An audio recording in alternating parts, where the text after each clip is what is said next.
Bueno, buenas tardes. Vamos a dar comienzo con estas clases virtuales, que para nosotros es una experiencia nueva, como para todo el mundo, atento la situación que atraviesa el mundo, para lo cual le recomendamos a todos que se queden en su casa, y nosotros vamos a tratar de esta manera de poder alcanzarle los mínimos conocimientos que podemos darlo por este medio, ya que estamos muy limitados en cuanto al tiempo. Pero bueno, es una manera de poder ayudarlos a ver si pueden terminar, si Dios quiere, este cuatrimestre. Dos cositas del curso, tenemos que cambiar ahora porque todo va a ser medio a distancia. Tengan muy presente, pueden utilizar cualquier libro, no es necesario que compren ningún libro, sí tienen que tener el Código Civil, consigan los apuntes de alumnos del curso pasado y tengan presente estas charlas virtuales que les va a servir para algo, o para mucho, y empiezan a estudiar desde el primer día. Bueno, nosotros tenemos que cursar la materia de Derecho de las Obligaciones. En un sentido lato, en un sentido común, la obligación implica una idea de sometimiento, de sujeción a la libertad. En la misma medida en que estamos obligados, estamos disminuidos en nuestra libertad.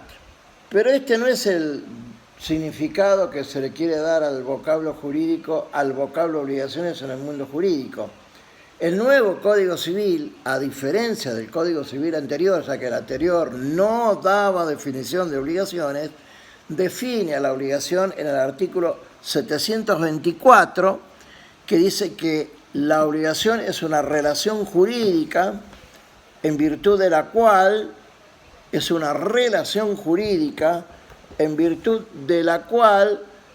el acreedor tiene derecho a exigir del deudor una prestación destinada a satisfacer un interés lícito y ante el incumplimiento a obtener forzadamente la satisfacción de dicho interés. Conforme esta definición, vamos a destacar los siguientes elementos de las obligaciones.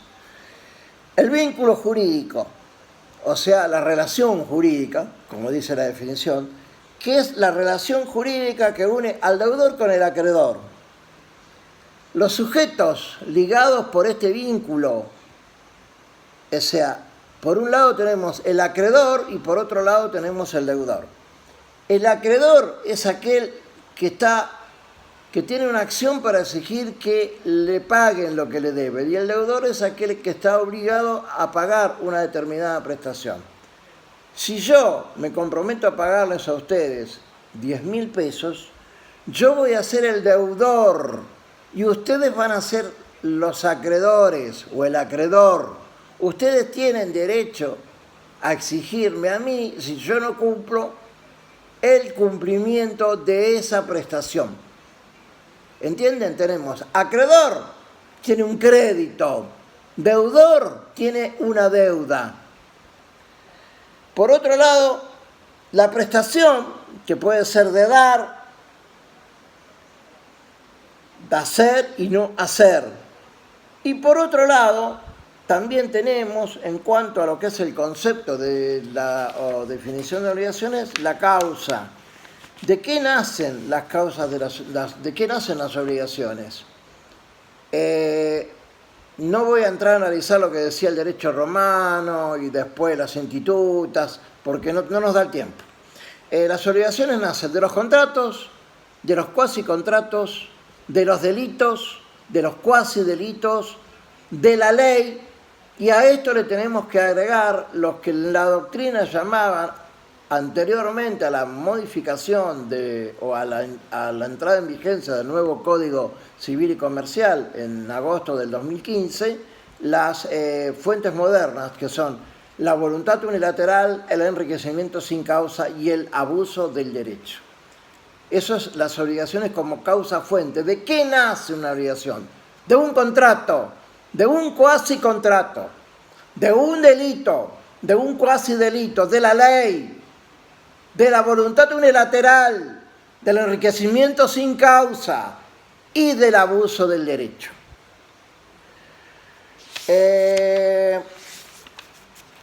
La importancia de esta materia radica en que nosotros comúnmente contraemos innumerable cantidad de obligaciones.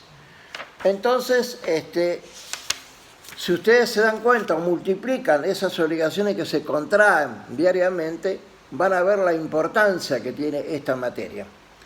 Y yo, como soy titular de otra materia, que es Derecho del Trabajo, tengo autoridad para decirle la importancia de esta materia, ya que los profesores normalmente dicen que su materia es la más importante. En este caso, como yo doy dos materias, puedo decirle con certeza que esta materia es muy, muy importante. De ahí que ustedes tienen que tomársela muy, muy en serio. Las obligaciones no pueden pasarlas de lado, zafar, como dicen los estudiantes normalmente. Tienen que saberlo, lo cual les va a servir mucho y lo van a agradecer el día de mañana. En cuanto al vínculo, la naturaleza jurídica, tenemos distintas teorías antagónicas unas y otras. Las teorías subjetivas, que intentan caracterizar la naturaleza de la obligación como un sometimiento del deudor al poder jurídico del acreedor. Se las denomina como las teorías tradicionales. Para Savigny, la obligación es un señorío sobre determinados actos de conducta del deudor, que quedan así sustraídos de su arbitrio y sometidos al imperio de la voluntad del acreedor. Esto lo sustentaba también Machado en el derecho natural. Esto lo tomó Savigny desde el punto de vista de que él hizo un estudio sobre el estudio del derecho romano actual y se podía disponer hasta de la persona del deudor. Si el deudor no cumplía, se podía disponer de la persona del deudor. Esto hoy ya no es así. En nuestro país no existe la prisión por deudas, salvo deudas de carácter impositivo y algunos supuestos de deudas alimentarias. La prisión por deudas en nuestro país no existe.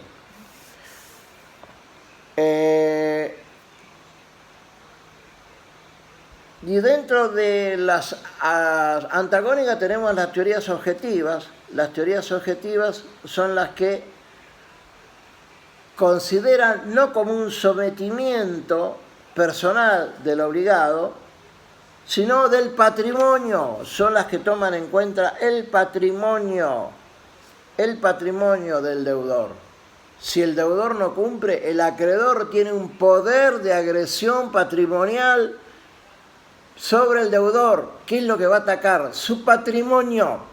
Por eso cuando ustedes sugieren o piden algún préstamo, alguna cuestión de ese tipo, ¿qué es lo que ocurre? Le piden determinados requisitos, le piden garantías, le piden un montón de cosas. ¿Para qué? Porque si ustedes no cumplen, no pueden atacar a ustedes sobre su persona, tienen que ir sobre el patrimonio. El patrimonio. Entonces, estas son las teorías objetivas, las que se utilizan hoy en día, y sobre esto se ha producido lo que algunos llaman una dulcificación progresiva y constante de las condiciones del deudor. ¿Esto en razón de qué? De que hoy en día ya no es atacable todo el patrimonio, sino que hay partes del patrimonio que están excluidas, por ejemplo, los bienes indispensables del deudor, la mujer y sus hijos, los instrumentos de trabajo, los salarios.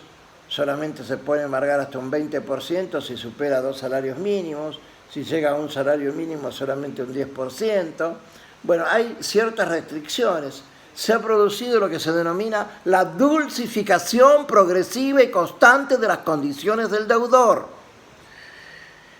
Luego existen otras teorías, la teoría del deber libre. Esta teoría del deber libre es desarrollada por Binder.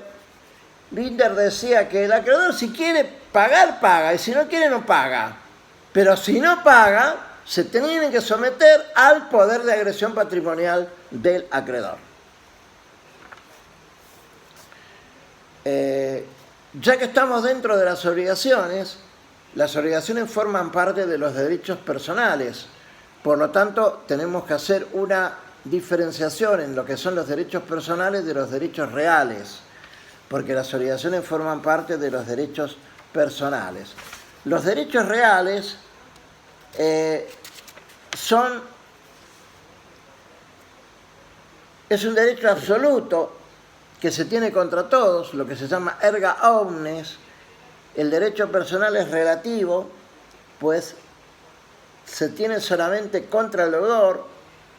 Los derechos reales surgen exclusivamente de la voluntad de la ley. El nuevo código agregó a los derechos reales que ya teníamos antes, dominio, condominio, usufructo, uso, habitación ante crisis, agregó los cementerios privados, el condominio, y otras figuras más que están, fideicomisos, que están agregados como de nuevos derechos reales. Pero los derechos reales los crea la ley. Es la única que tiene facultad para crear derechos reales. Las partes no pueden crear derechos personales.